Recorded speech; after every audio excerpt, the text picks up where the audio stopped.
different things like that. Everybody got their own definition of a teen takeover.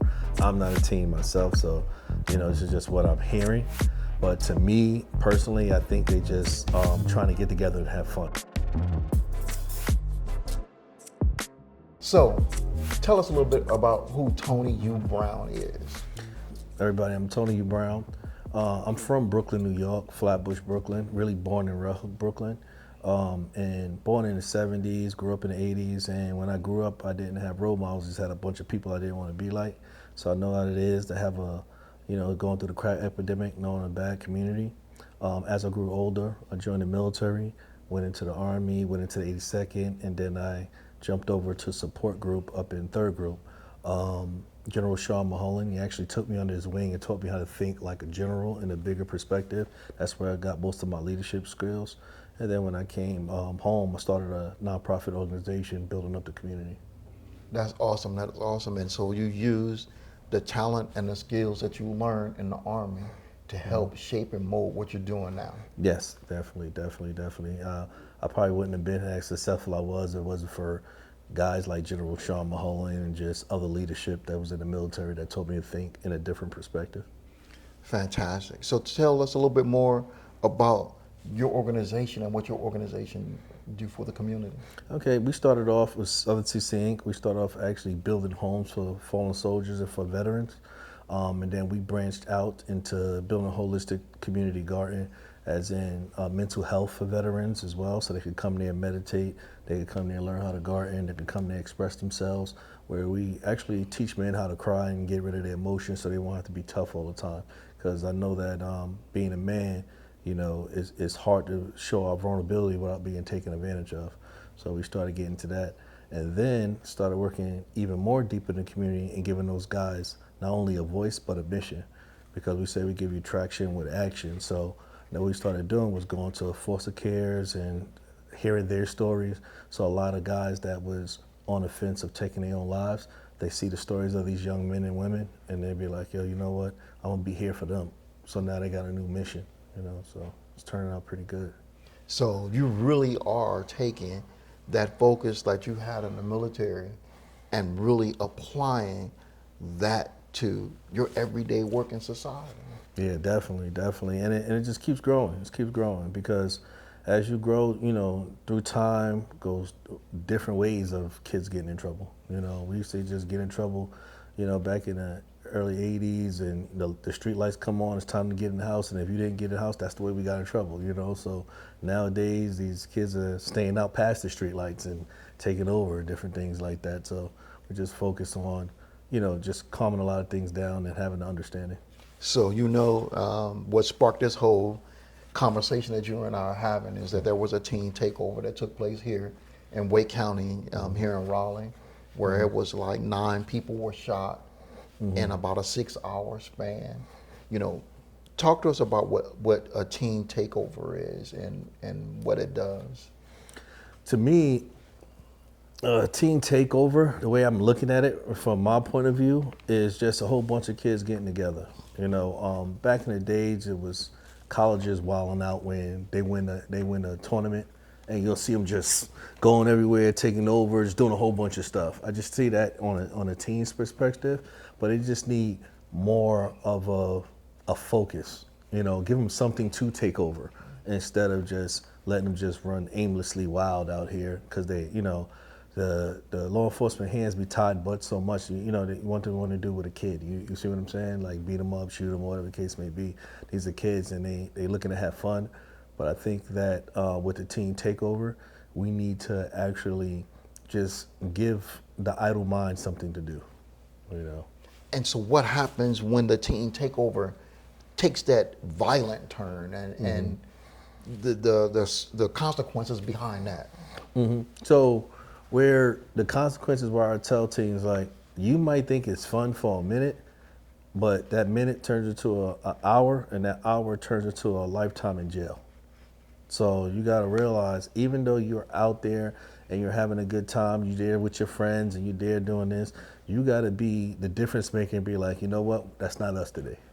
Thank God, not saying that thank God it was only 9 people, but 9 people, and I heard it was 8,000 people out there. It was about Yeah. 8,000. So that little 1% or 10%, well, 1%, that I think it would have been worse if it wasn't teens out there trying to stop a lot of stuff going on. So I think it was some good teens out there stopping a lot of stuff that wasn't with all that. How does social media play a role in the concept of a teen takeover? Social media plays a role because it's a way for everybody to connect. Back in the days, it was just word of mouth. You connect. You connect with everybody from your building. But now social media brought every high school together under one umbrella. We had high school wars when I was younger where we just didn't deal with another high school. It was us versus them. But now it's just they all in cahoots. It's just they all want to party together, hang out together, and it's just that's one of the areas that we gotta target is social media to get them together in a positive way. I'm starting to see that there are like certain countries around the world, they're starting to ban social media for kids. What do you think about that here in the United States?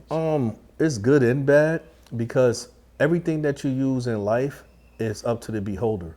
So social media, you got kids that can't go to school every day, or school is like, I would say 10 miles away, 20 miles away, So social media is good for that, where all your groups can come together and y'all can do a study group. You know what I'm saying? Because they got Facebook groups that's running health, wellness. There's positive stuff about social media that's on it. It's just you got to reach out. But with the positive, you're always going to have your negative, and people focus on the negative. Yeah, you're right about that. And that was one of those things that's a part of social media as well as interacting every day with your friends and other youth, is peer pressure. Talk to us about peer pressure. Peer pressure is basically you want to be accepted, and the way we can get a lot of these kids to get off the peer pressure part is to teach them how to love themselves more. Once they love themselves more, it's like, well, I'm not doing that. I don't care what you say. You see what I'm saying? But now if you got that peer pressure, you're like, my friends won't like me if I'm not in the cool crowd or I'm not in this crowd. So that's where that peer pressure come from. But having thought groups, we need to start doing that also. We started doing it in Fayetteville, having thought groups and putting them in scenarios where we'll give them a peer pressure scenario and how would they handle it. So now when they go in real life, that's how they handle it. I remember back in the days, we had drug commercials, and the kids were saying, well, I'm a chicken, you a turkey. I'm not getting no drugs. You know what I'm saying? So we just need more of that pushed out and control our own narrative. So I guess that the challenge is for us adults in our community is if we see that there are 8,000 children who have nothing to do for the 4th of July, is we have to find something for these kids to do. Man, because let's think about it. Where do kids get their money from? Who own all these institutions? Or those kids got parents. That's right. So I guarantee you, if all those parents get together and do something, then the kids will be able to do something. You know what I'm saying? Even the kids that don't have parents, they're gonna follow the kids with parents. Because I always tell a young man, each one takes two. That's what I teach you. So now you, a parent, be like, my child is going off the path. Well, if you learn how to save your child's friend, you'll learn how to save your child. Because your child friend is where your child has that love for him, and he wants him to be in a better space. And you just worried about your child and not understanding that you raise your child so good that he's trying to be a friend to somebody else. So now you got to go after the child friend as well. So that's where I urge parents to do. Follow who he's following and then help the person he's following. And then you help them both. That's an excellent idea, because what you're really talking about is the way for parents to regain influence over their kids. Talk a little bit about that. Yeah, so meet them where they at. So when a lot of people put people in summer programs, but they forget about their friend that they're cool with in that summer program. So I always tell communities, if y'all can get a pool together and get their friends and then whoever can't afford to get in these programs, get a pool together and get them in these programs so they can join these programs with their friends, not leaving them and then coming back to these areas of destitute. But what I did was, it was a food desert in the community. So instead of taking them on a trip, they came to me and they built the holistic community garden with me. So now they put love in the community, and now that's where they go for movies, or they want to do a movie night, they want to do a game night, they go all to that garden. So as parents, these are the types of projects that we need to be having conversations with ourselves and each other about, so that we can help our kids make better decisions. Yep, because and sometimes we got to understand that other parents too ain't as fortunate as some other parents. So we got to meet them halfway too, because some people grandparents is 42 years old. So if you had a baby at 16 and your mother had a baby at 16, you see what I'm saying? Yeah. So now you got two people who missed out on their childhood to raise a kid. You see what I'm saying? So it has to be a little understanding on all parents' behalf, so the youth can understand it as well. That's a great point of our conversation that you're talking about right now, the youth, and all the work that you've done. Let's talk about the youth perspective. What are you seeing from the youth perspective, and how they are seeing this world that they're living in right now? We keep blaming them, but as a youth, I speak to them on a numerous occasion, and one of them said something in particular with me. I took him to a city council meeting, and there was just a lot of arguing at the city council meeting. And he was like, every time I turn the news, nothing but adults arguing, and they worried about us. You know what I'm saying? So it's like they only worry about us when we get in trouble. We turn on the politics, Democrat public arguing. We turn on any news report or news show, it's always somebody arguing. You go into the city council meetings, they arguing. So it's like, where is our role model, or our person that we could look up to, who could see something that could have the happy medium? So this is what a lot of this stuff is going. Even when sometimes they go in church, it's a disagreement. So everywhere they go, they seeing adults argue and bicker. So now they go down there and bicker.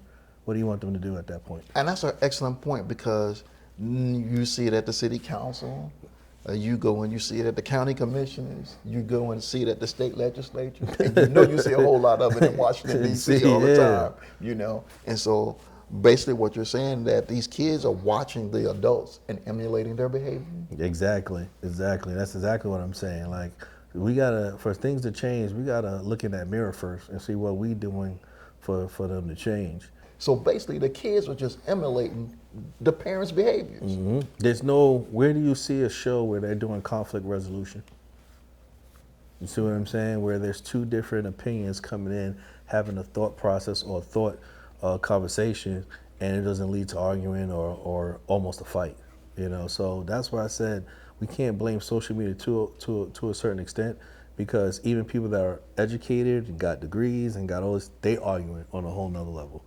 And it's just like, when do we step back and have the agree to disagree conversation so we can move forward? And none of that never happens. And so, is that what you think that kids are really looking for today? Are they really looking for the role models who do it right? Not just the role models, their lifestyle. So you can have people on the outside and they do certain things, right? But when they come home, they're a whole different person, because now they got to be a big brother with no food in the house at 14. So we got to understand there's lifestyle in it, and there's also reality, the situation that's at hand. So some kids, they only eat when they go to school.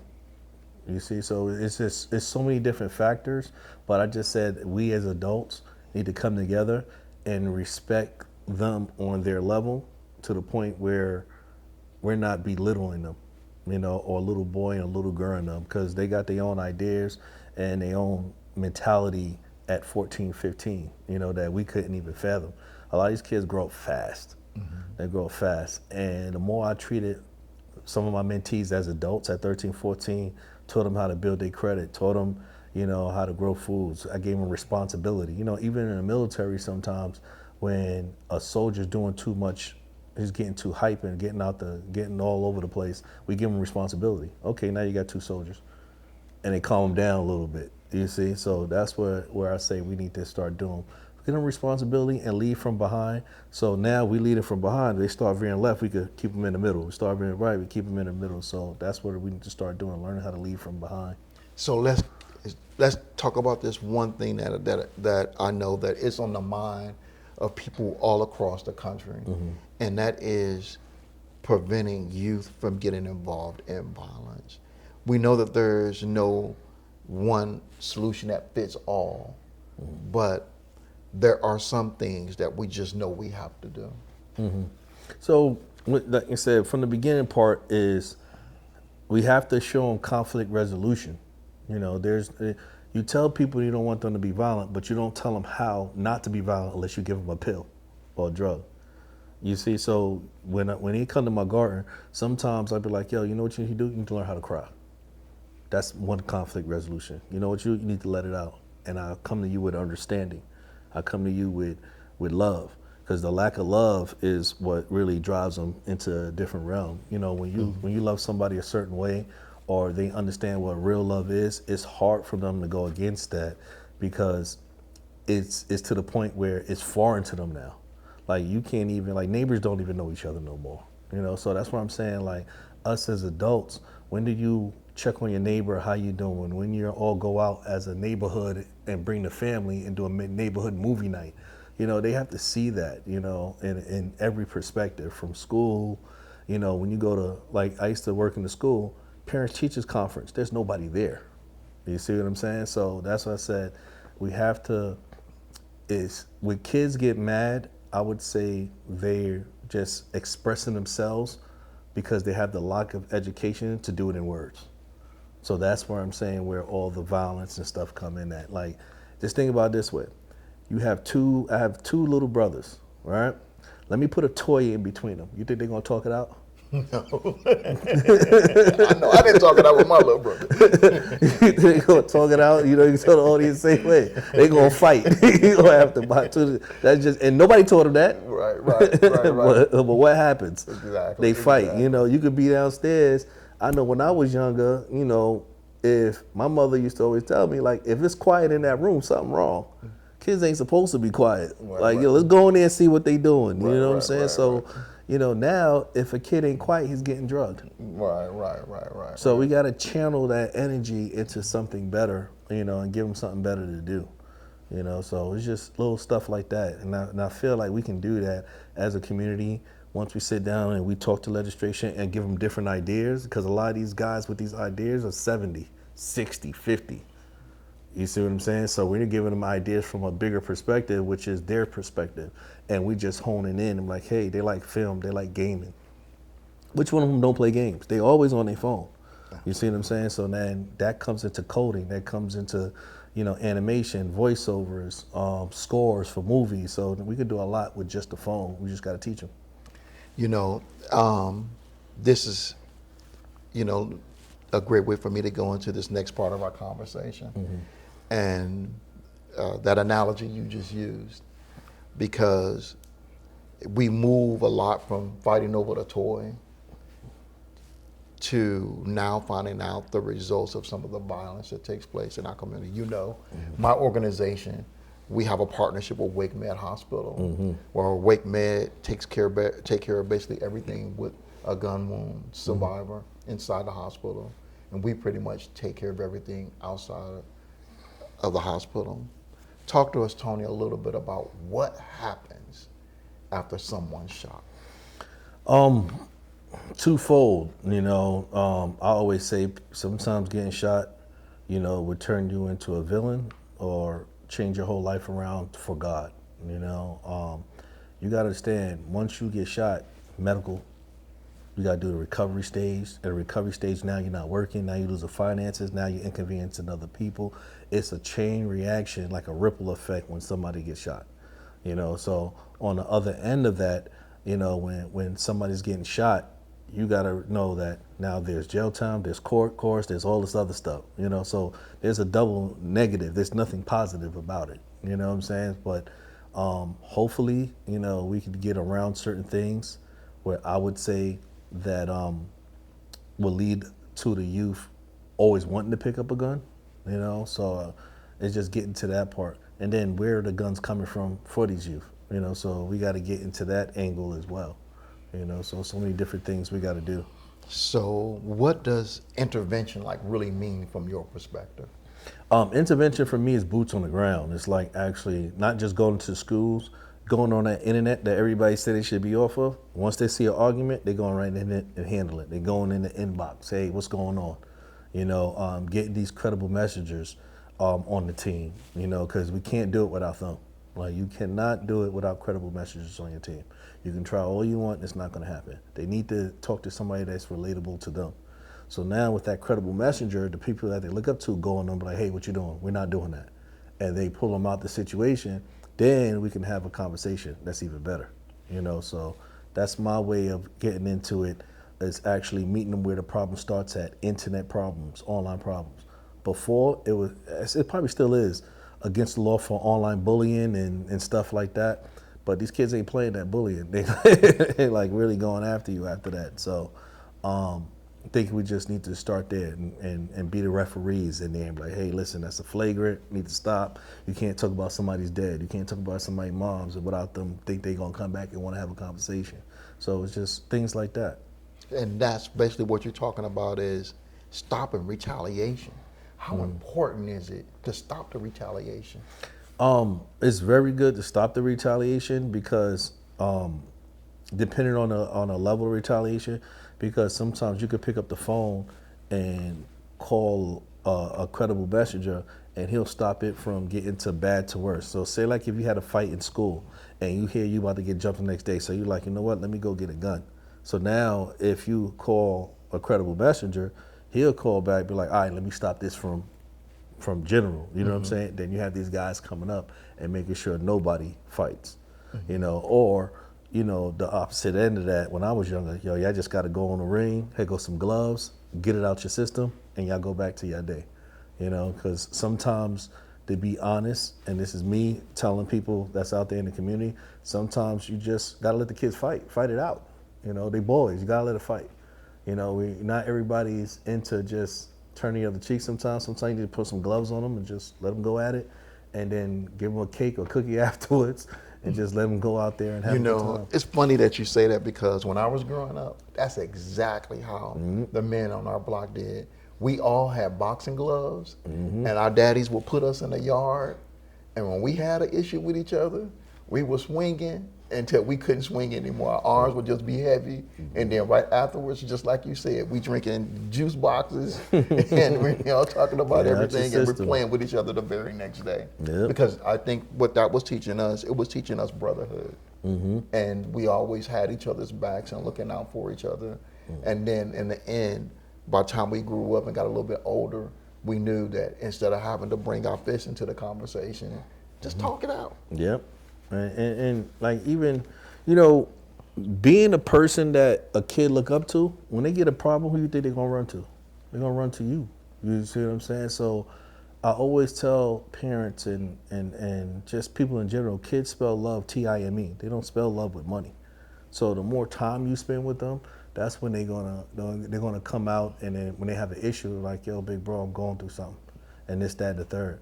I feel like I gotta bring a knife to school. I feel like I gotta do this. I'm getting bullied. And then it's not the police coming, it's the big brothers coming. So, because nobody wants to be a snitch either. You see what I'm saying? So that's where I always say the credible messages work. And that's where you start talking about prevention. And when I start thinking about the space of prevention, I'm talking schools, I'm talking the churches, I'm talking about the football coaches, all these different pillars inside of our society. Talk to us a little bit about prevention. Yeah, so I started a program called Men United NC, where all the men that's across North Carolina, so far it's about 100 to 150 of us so far.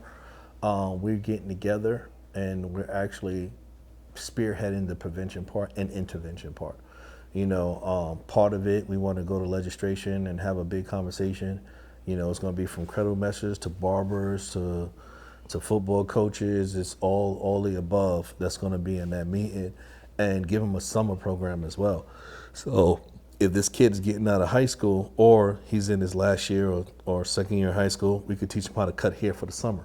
All right, it won't be like he get a license, but he learn how to cut hair, the basics. So now one of his friends don't have to spend $30, $40, $50 to go get a haircut, because haircut's expensive now. Now he could cut his little brother hair for $5, $10 because his friends on the block here. So just give him a quiet skill and trade. So I want to get all the men together across the counties with that in North Carolina. That's what we're working on now.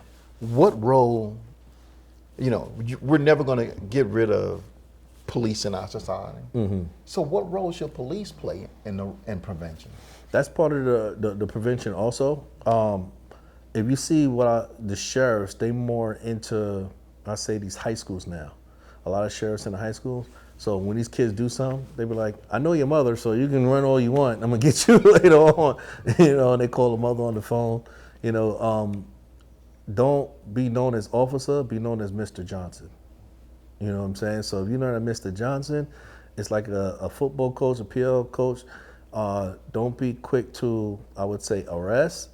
Just be quick to, I'll say, serve. Like, all right, I know you're 15. Let me take this from you. Get out of here. Matter of fact, I'm going to call your parent. She going to come pick you up, and we're going to talk about this later. You know what I'm saying? And then you'll be surprised how many kids will respect and know you from that. They'll come at you with information when something's about to happen, and then you can actually go out there and mitigate. So basically, there's a role law enforcement should play and a role law enforcement shouldn't play. Yeah. So being extreme, sometimes put you as a bad guy, but being understandable of why you became a police officer too. Some people became a police officer. Everybody is just like the military. Everybody joined the military for some reason. Everybody come to police officer. So if you come to a police officer and you know these kids and they grow up the kids, you know what these kids don't and don't like. You know these kids when they lying to you, these kids everything. Not everything deserves a prison sentence or arrest. Some things are stern talking to. It may be good for you to come out of uniform, call a mother up, be like, hey, I'm gonna come over, I need to talk to your son. And you not in uniform and you talking, it's like, oh, sweat, that's Officer Sunset. No, I'm Mr. Johnson now, and I'm telling you that you're heading down the wrong direction. I wanna bring this credible messenger to talk to you also, so he can tell you you're heading down the wrong direction and straighten up. So just things like that. How do law enforcement agencies and communities work together? When I was young, it was Pal Micchio. It was a police athletic league. So it was just being humanized, being human, understanding that, an officer's gonna do their job, they're gonna do their job, if it gets out of hand. But being a human too, like if you have any programs, the bad kids on the block, they'd be like 5, 10 years old, take them and go somewhere with them, and you'd be surprised how they change up. Look at you as a human being. Everybody, what's crazy? Everybody remember 2 cops, a good one and a bad one. That's right. Regardless of what. That's You're right. going to remember those 2 cops. You remember that cop that let you go, let you off that ticket, let you get away and stuff. And you remember the cop that was just, an a-hole, at that point. So you're always going to remember those 2 type of cops. Just be the other one. Be the good cop that everybody remember.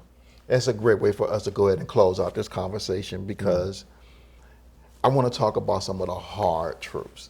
All right. You know what I mean? I mean, that's talking about love, accountability, choices, those things. Let's talk about some of the hard truths. Yep. Love without accountability is ignorance. That's a definition of ignorance. It leads to insanity. Doing the same thing over and over and no change. You know what I'm saying? So you could love somebody, but you have to love enough to hold them accountable for their actions. Perfect example. A lot of people, when they become a mayor or become a city official, they're in the seat, but they don't get accountable for being in the seat. They think being in the seat is the victory. So now their work stops. Now understanding your work just began.